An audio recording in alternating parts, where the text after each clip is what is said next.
Bayad ka, 9,000. 9,300. Yan, red. Sakto. Yan. Bayad na ako. Pwede na ulit ako umutang.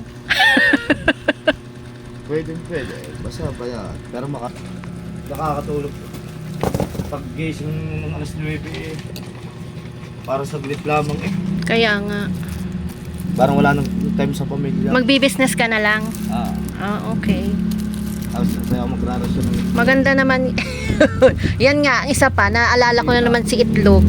Hindi ako dinadalhan ng in-order kong itlog, kakainis. Bilis ah. Yan. Mapaya pa lang natin. Hindi mo pang... Kahit isang tray lang. Kaya nga. Hoy, kahapon pa may order ng itlog. Walang dinadating. Bagay ka magbara rin. At dumaan naman yung ating Marlboro, yung ating PMFTC. Nagpababa tayo ng 6 na rim ng Marlboro Red at 2 rim lang ng Marlboro Lights. Ang aking binayaran sa kanila ngayon, yung utang ko na naging consignment ko last 2 weeks ay 9,300. At ito naman, pinababa ko ngayon, pinadagdagan ko guys kasi hindi sumapat yung aking pinababalas nung nakaraan, nakailang bili pa ako sa wholesaler, kaya nagdagdag ako ngayon at medyo mas mataas ngayon ang babayaran ko itong darating na 2 weeks. Ang babayaran ko sa kanila, ang daan nila ngayon, ang daan nilang sunod ay May 17 at ang babayaran ko sa kanila guys ay 12,400 sa susunod na 2 weeks. Kaya yan naman ang ating pag-iipunan. Hindi na ako kumuha guys ng ibang sigarilyo. Kung ano lang yung nabebenta sa akin at kung ano lang yung malakas sa akin, yun na lang aking kinukuha. Hindi na ako kumukuha ng iba. Kahit anong alok kahit anong alok, pinipilit niya akong babaan ng ibang sigarilyo na hindi naman kalakasan, hindi naman nabebenta. Sabi ko, huwag mo na akong pilitin kasi na-stock lang yan. Sa mahal ng sigarilyo ngayon, huwag mo na akong pilitin, please lang. So, kaya yan lang aking pinababa guys. Yung Marlboro lang talaga. Marlboro lang ang sakalam. Yan guys yung aking mga stock na sigarilyo. Ang JTI ay dumaan na noong Martes. Tapos ang Marlboro, kagandahan ay nagpalit sila ng araw ng pagpunta dito. Dati ay Huwebes, isang araw lang ang pagitan. Ngayon, Biyernes na, kaya mas nakakaipon ako ng maayos.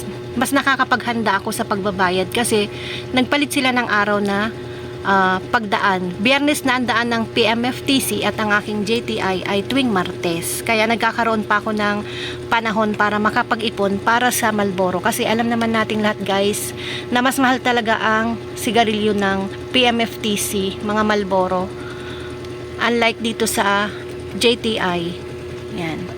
Kaya mas pabor sa akin yung daan nila ngayon na every Friday at ang JTI naman ay Martes. Yan ang ating mga stocks ngayon for 2 weeks guys. Minsan hindi sumasapat yung aking pinapababa kaya nakakapagpabili pa rin tayo sa wholesaler. Nagpabili ako guys sa aking anak ng buns. Yan. 1, 2, 3, 4, 5, 6. 6 na buns. Yan ay, ang puhunan nito guys ay 25 isa, pang 30 pesos ang aking benta. O yan. Kasi wala na tayong tinapay, as you can see, wala na yung aking green na lalagyan dito kasi ubos na ubos ang aking tinapay. Kundi ito na lang yung matitigas, paborita. Kaya nagpabili ako ng buns para meron tayong panlagay dyan. Dumating na rin guys yung aking in-order na itlog kahapon pa. Kanina lang niya dineliver. Nag-order tayo ng 4 na tray at ang isang tray ay 220 pa rin ang isang tray. Hindi pa rin nagbabago sa kanya guys. Ang alam ko, sa pagkakaalam ko ay bumaba na ang itlog. Pero no choice tayo. Sa kanya tayo nag-order kasi dinideliver na niya dito diretso sa aking tindahan. Kasi nahirapan akong mamili sa Lipaw sa kung saan man. Nabit-bit-bit ko pa uwi ang itlog. Baka mabasagan lang ako. Kaya okay na rin na may nagdi-deliver tayo sa atin ng itlog. So, yun lang guys ang ganap ngayong araw ng Friday. At hanggang dito na lang guys, update lang ako. So, thank you for watching. Goodbye.